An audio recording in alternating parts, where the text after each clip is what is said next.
तो कल हमने फर्स्ट एक्सरसाइज देखी, उसमें किसी को कोई दिक्कत तो नहीं रही?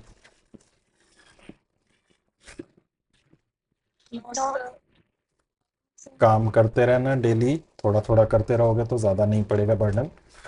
और अभी साथ साथ नहीं करना है, अभी बस आपने फटाफट समझना है। रिकॉर्डिंग जो सेंड करूँगा वहाँ से आप कर सकते हो, ताकि अभी ज़्यादा टाइम वेस्ट ना हो। बुक आपने साथ में रखनी है। तो कल हमने 5.1 एक्सरसाइज देखी, अभी हमने शुरू करनी है एक्सरसाइज 5.2। कल की जो हमारी क्लास थी उसमें लास्ट में हम पहुंचे थे कि nth टर्म जो निकालनी होती है ए एन, वो कैसे निकलती है। उसके लिए फॉर्मूला हमने बनाया था A plus N minus one multiplied by D. किसी भी ए पी का nth टर्म निकालने के लिए ये फॉर्मूला है। ठीक है ना? इसको याद करना है, A N is equal to A plus N minus one multiplied by D. इसको यूज करके अभी हमने सॉल्व करना है क्वेश्चन नंबर 1। क्वेश्चन 1 में क्या कहा है? Fill in the blanks in the following table given that A is the first term, D the common difference and A N the nth term of the A P. तो A P में ए ये जो दिया हुआ है ये first term है, D है कॉमन डिफरेंस, एन जो है ये नंबर ऑफ टर्म्स हैं, ए एन nth टर्म है जो यहाँ पर आ रही है हमारे फॉर्मूला में। तो ये फॉर्मूला यूज करके जो आपके ब्लैंक्स हैं यहाँ पर, जैसे यहाँ ए एन निकालना है, इसमें डी निकालना है, यहाँ पर ए निकालना है, इसमें एन बताना है क्या होगा, और यहाँ पर ए एन बताना है, ये सब निकालना है। तो एक एक करके देखते हैं इसको कैसे करना है। फर्स्ट का फर्स्ट पार्ट क्या क्या दिया हुआ है पढ़ो जरा। ए कितना है? डी और एन 8। तो वो लिख लेना ए 7, डी 3 और एन 8। और निकालना क्या है? A N. ए एन कितना होगा ये पूछा है, तो बताओ formula. A N is equal to a plus n minus 1 multiplied by D. बस ये ए एन निकालना है। ए एन और डी तीनों वैल्यूज पता है, बताओ। ए के नीचे क्या लिखूं? प्लस, बोलते जाओ जल्दी जल्दी। 8 माइनस वन, आगे डी 3। हाँ, इसको भी ब्रैकेट में ही रखना, ध्यान रखना ये काम पहले करना है, प्लस बाद में होता है। कुछ बच्चे ना, हर बार मैं देखता हूँ हर साल, तो इसको पहले ही प्लस कर देते हैं। तो ये ध्यान रखना, 7 में पहले प्लस नहीं हो जाएगा, ये माइनस करके 8 माइनस वन जैसे 7 आएगा तो 7 प्लस 7 14 नहीं कर देना है। ध्यान रखना है इस बात का। पहले हम मल्टीप्लाई कर लेंगे, लास्ट में फिर 7 ऐड करेंगे। तो 7 यही रहा ऐसे ही। 8 माइनस वन बन गया 7, और आगे ये 3 है।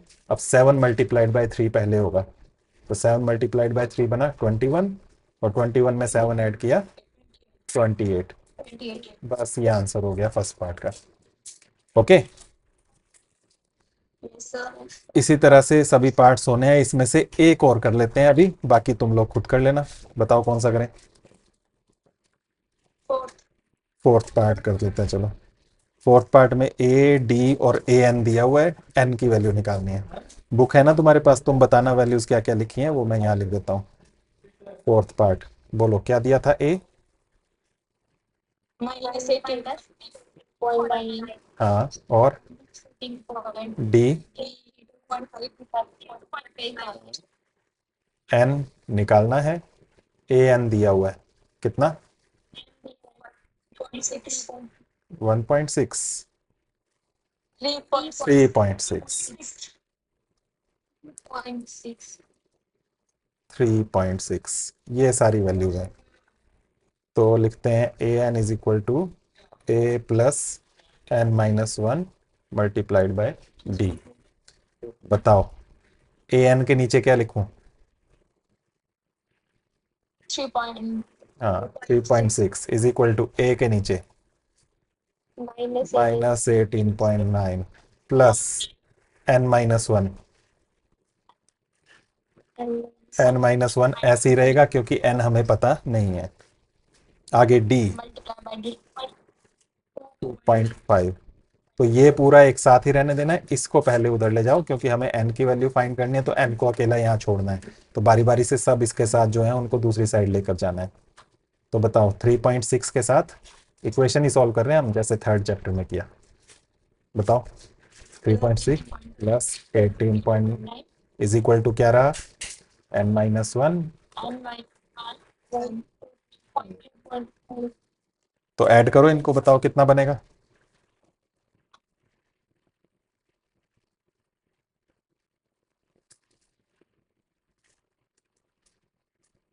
22.5. 22.5।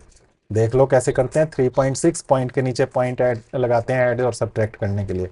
पॉइंट के बाद 9 है और पॉइंट से पहले 18 है, इस तरह से लिख के ऐड करना, तब आएगा ये 22.5। ठीक है ना, इस तरह से। बताओ अब आगे क्या होगा। 22.5 is equal to n minus one multiplied by 2.5। अब क्या करें, 22.5 यहाँ से क्या आएगा, और अब मल्टीप्लाई वाला हटाना है। मल्टीप्लाई वाला कहाँ जाएगा, डिवाइड में, तो नीचे आ गया 2.5 और यहाँ रहा n माइनस वन। अब पॉइंट के बाद डिजिट सेम है, देखो पॉइंट के बाद ऊपर भी एक ही डिजिट है, नीचे भी एक ही है, तो पॉइंट पॉइंट ऐसे कैंसिल कर सकते हैं। अब 25 का टेबल पढ़ लेना। 25 वन जार 25, 25 नाइन जार 225। ठीक है, तो आपके पास रहा 9 is equal to n minus one. अब n की वैल्यू निकालनी है, माइनस वन भी इधर ले आओ, इज इक्वल टू n। तो क्या बन जाएगी n की value, 10 is equal to n, या नीचे लिख सकते हैं सीधा करके इसको, n इज इक्वल टू 10। ये आंसर बन जाएगा इसका। ओके, इस तरह से हुआ ये फोर्थ पार्ट। बाकी सभी पार्ट्स कर लोगे इसके, तो इस तरह से ये सभी कर लेना, कोई दिक्कत हो तो कल पूछना। आगे भी इसी तरह के क्वेश्चंस हैं। Question number 2, choose the correct choice in the following and justify. First part है 30th टर्म ऑफ एपी, ये एपी दी हुई है, इसकी 30th टर्म, इसमें जब चलते जाए ऐसे तो 30वें नंबर पर कौन सा आंसर आएगा, इनमें से कौन सी वैल्यू आएगी वो बताना। तो ये भी उसी तरह से करेंगे जैसे अभी हमने क्वेश्चन किया। बताओ, टू का फर्स्ट पार्ट, एपी क्या दी हुई है, क्वेश्चन देखो 10 7 4 इस तरह से, तो उसमें ए कितना हुआ, 10। फिर डी कैसे निकलेगा, एपी, हाँ 10 7 4 इस तरह से चल रहा है, एपी निकलेगी अगली टर्म में से पिछली वाली को माइनस करके, 7 माइनस 10 कितना हो गया, -3। और एन भी दिया हुआ है, कितनवीं टर्म निकालनी है आपको, 30th, तो एन है 30। ठीक है, और 30th टर्म क्या बनेगी वो निकालनी है ए एन। तो ए एन कैसे निकलेगा, A plus N minus one multiplied by D. और ए एन का मतलब है इस बार ए 30, एन की जगह 30 है, 30th टर्म निकाल रहे हैं तो उसको ए 30 लिख सकते हैं। और वो कैसे निकलेगी वैल्यू बताओ, ए कितना, 10 प्लस एन, हाँ, और डी -3। 10 plus 29 multiplied by -3। 10 और 29 मल्टीप्लाइड बाय 3 कितना बनेगा, देखो जरा जल्दी से।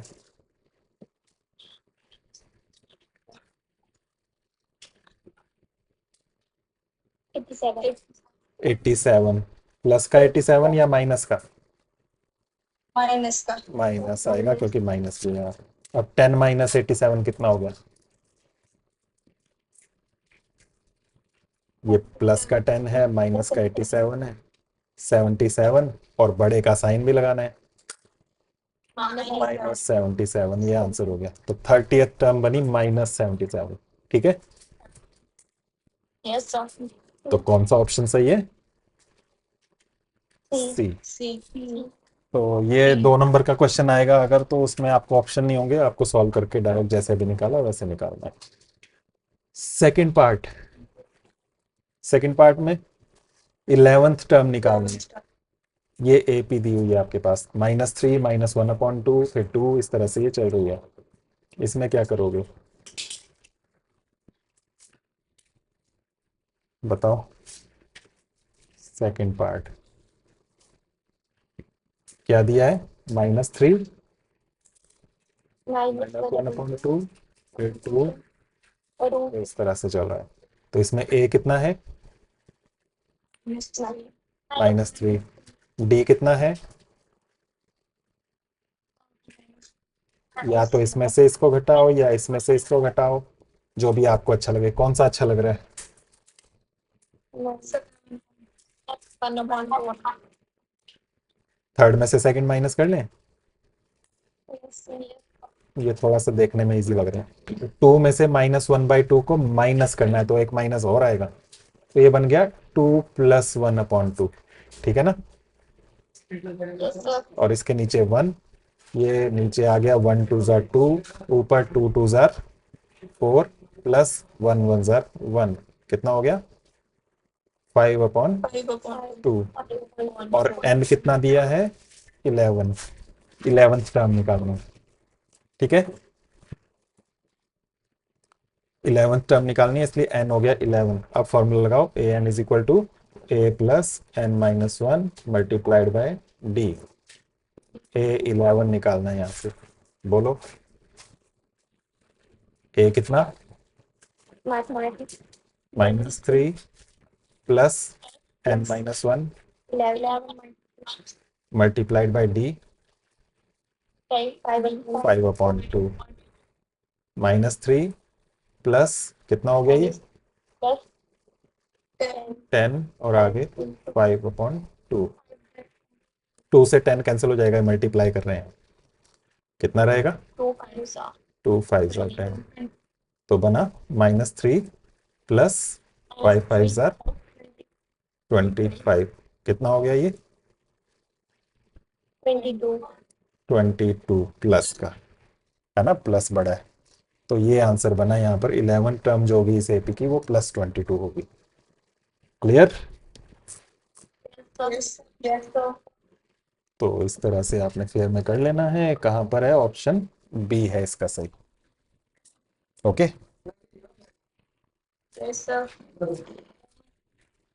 इसके बाद थर्ड क्वेश्चन करेंगे हम बाद में। फोर्थ देखते हैं अभी। फोर्थ क्वेश्चन में लिखा है which term of the AP, ये एपी दी हुई है, इसकी विच टर्म मतलब कौन सी टर्म आपकी ये होगी 78। तो कौन सी टर्म मतलब उसको हम n लिखेंगे, n निकालना है।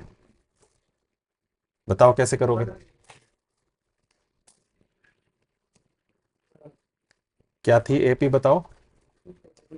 3 8 8 13 18 एंड सो ऑन। इसमें बताओ ए कितना है? डी 8 - 3 5। और कौन सी टर्म वो होगी, तो कौन सी टर्म वो नहीं दिया है, एन क्वेश्चन मार्क लगा दिया हमने, हमें नहीं पता कौन सी टर्म होगी। ठीक है, और कितनी होगी वो दिया हुआ है ए एन, कितना दिया हुआ था? 78। तो ए एन की जगह हमने लिख दिया 78। अब फॉर्मूला बताओ, और कर ही लोगे आगे, तो मेरे ख्याल करने की जरूरत भी नहीं है ना? बताओ, तुम ही बताओ, चलो कैसे करना है, मैं लिखता जाता हूँ। ए एन इज इक्वल टू हम्म हम्म हम्म हम्म, बताओ 78 3 प्लस n-1 5, फिर 78, फिर से वही लिखना सारा, या 3 को लाना इधर? -3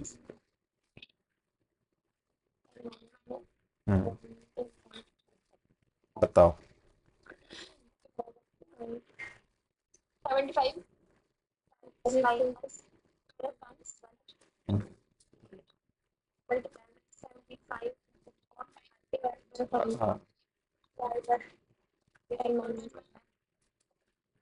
5 से कैंसिल करके आ जाएगा 15,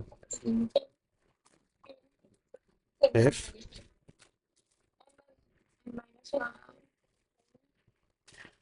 minus plus 1 plus 1 is equal to N, 16 is equal to N, equal to और equal to 16.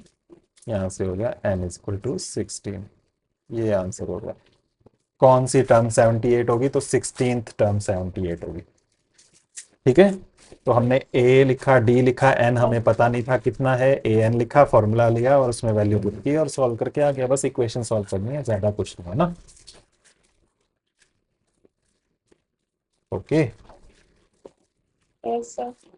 क्वेश्चन नंबर 5 भी सेम यही है, इसमें बस पूछने का तरीका थोड़ा अलग हो गया।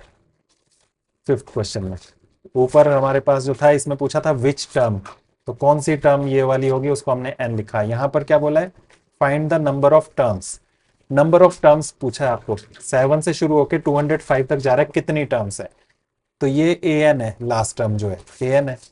फर्स्ट टर्म ये है a, बीच में डिफरेंस इनका जो भी है वो होगा d, और आपको पूछा है ये यहां से यहां तक कितनी टर्म है, क्या निकालना है?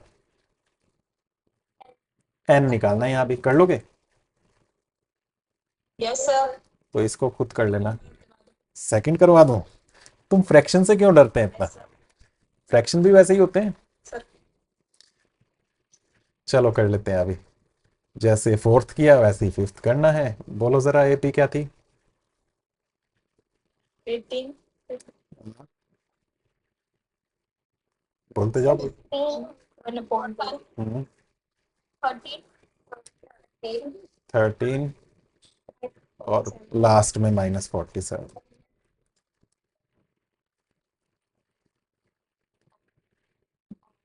बोलो ए कितना?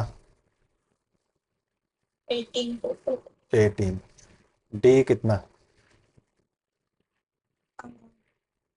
15 1 upon 2.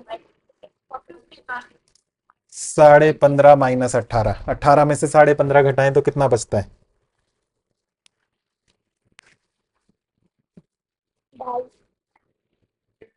18 में से 15.5 घटाएं तो 2.5 बचता है, 2.5। ठीक है, 18 में से 15 घटाते तो बचता 3, फिर 3 में से आधा और घटाना है तो बचेगा 2.5। तो अगर डायरेक्ट कर सको तो -2.5 हो जाएगा ये। ठीक है, और वो बन जाएगा -5/2। लेकिन सब ऐसे तो नहीं कर पाएंगे, तो इसलिए मैं बता देता हूँ सॉल्व कैसे करना है अगर ऐसे नहीं हो रहा। अगर ओरल कर पाओ तो डायरेक्ट भी लिख सकते हो। ठीक है, तो अभी देख लेते हैं कैसे करना है। तो इसको सिंपल फ्रैक्शन में बदलेंगे। तो 15 2 जार 30, 30 + 1 31/2 ऐसे ही होगा ना, -18/1। फिर नीचे 2 1 जार 2, और ऊपर 31 1 जार 31। इसको इससे मल्टीप्लाई और इसको इससे मल्टीप्लाई, तो 18 2 जार 36। अब माइनस कर लेना, 36 - 31 5/2, और बड़ा जो था वो माइनस का था तो इसलिए माइनस भी लगाना। तो डी ये आया। क्लियर हो गया? उसके बाद एन हमें पूछा है कितनी टर्म्स है, तो हमें नहीं पता एन क्या है। ए एन पता है कितना है? ए एन लास्ट में जो लिखा है वो है लास्ट टर्म, उससे आगे कोई नहीं। -47। तो इसके नीचे करना, मैं यहां कर देता हूं now. A N is equal to A plus n-1 multiplied by D. Value बताते जाओ, कितना लिखूं? -47. ए प्लस n-1 डी -5/, -5/2. -47, फिर 18 लेकर आओ, -18. n-1 -5/2 माइनस ये मल्टीप्लाइड में। इनको दोनों सेम साइन के हैं, माइनस माइनस है दोनों, प्लस हो जाएंगे। प्लस कितना हो जाएगा? 65 माइनस 5 माइनस का, और n-1 मल्टीप्लाइड बाय -5/2। बताओ -65 के साथ अब क्या आएगा मल्टीप्लाई में? माइनस इसको इधर लेकर आना है, प्लस करना होगा. प्लस का नहीं, ये मल्टीप्लाई में था, डिवाइड होगा, मतलब नीचे वाला ऊपर, ऊपर वाला नीचे। 2/5। हाँ, माइनस भी साथ में। सर -5/2 है तो नीचे जाके वो माइनस प्लस का नहीं बन जाएगा? नंबर जो है मल्टीप्लाई वाला डिवाइड में गया, तो +2 होगा तो डिवाइड में +2 जाएगा, और -2 होगा तो डिवाइड में -2 जाएगा। ठीक है, साइन चेंज नहीं होगा। नंबर मल्टीप्लाई वाला डिवाइड में, डिवाइड वाला मल्टीप्लाई में। ठीक है, प्लस वाले को माइनस में लेकर जाते हैं, माइनस वाले को प्लस में। यहां मल्टीप्लाई है ये। Okay, yes. अब माइनस माइनस कैंसिल, 5 से 65 कैंसिल, 5 * 5, फिर 1 बचेगा 15, 5 3 * 15, तो 13 multiplied by 2 26 is equal to n-1, और +1। +1 हो जाएगा इधर, ये होगा इधर जाकर +1, क्योंकि ये माइनस का 1 था, ये मल्टीप्लाई में नहीं है। अगर ये मल्टीप्लाई में होता, ब्रैकेट लगा होता, तो ये भी डिवाइड में जाता और -1 का -1 ही रहता। ठीक है ना, वो ध्यान रखो, मल्टीप्लाई से जब डिवाइड में जा रहा है, डिवाइड से मल्टीप्लाई में आ रहा है, तो साइन चेंज नहीं करने हैं। क्या बन गया इनकी वैल्यू? 27। और सीधा करके लिख लें तो n = 27। एक मिनट, n = 27, ये वैल्यू। तो इस तरह से था ये 5th क्वेश्चन। क्लियर हो गया? Yes sir. Yes sir. तो बस फ्रैक्शन से घबराना नहीं है, फ्रैक्शंस को भी वैसे ही सॉल्व करना जैसे करते हैं। तो इस तरह से हमारा ये 5th क्वेश्चन हुआ। और भी हैं क्वेश्चन, कुछ इसी तरह के मिलेंगे, कुछ इसमें डिफरेंट भी मिल सकते हैं। कुछ कुछ क्वेश्चंस आप ट्राई करना, और कुछ कल हम कर लेंगे। अभी एक साथ बहुत सारे करेंगे तो फिर ज़्यादा बर्डन पड़ जाएगा तुम्हारे ऊपर। फर्स्ट क्वेश्चन के अभी सारे पार्ट्स करने हैं आपने, 2 हमने यहाँ पर किए, फर्स्ट और फोर्थ। इसके बाद बाकी सेकेंड, थर्ड और फिफ्थ ये आपने कर लेना है फेयर में। रफ में ट्राई करना, आंसर चेक कर लेना, उसके बाद फेयर में कर लेना। इसके बाद हमने सेकंड किया, सेकंड के हमने दोनों ही पार्ट्स किए, और थर्ड रह गया अभी, फोर्थ फिफ्थ हमने कर लिया। फिफ्थ का फर्स्ट पार्ट आप लोगों ने करना है पूरा, सेकंड मैंने करा ही दिया। इसके अलावा आपको कुछ लगे तो कर लेना, अदरवाइज हम कल करेंगे इनको ट्राई। ठीक है, एक साथ ज़्यादा करेंगे यस तो सर। ज़्यादा पढ़ना पड़ेगा। तो बस आज के लिए फ़िलहाल इतना ही रखेंगे, कल फिर नेक्स्ट करते हैं।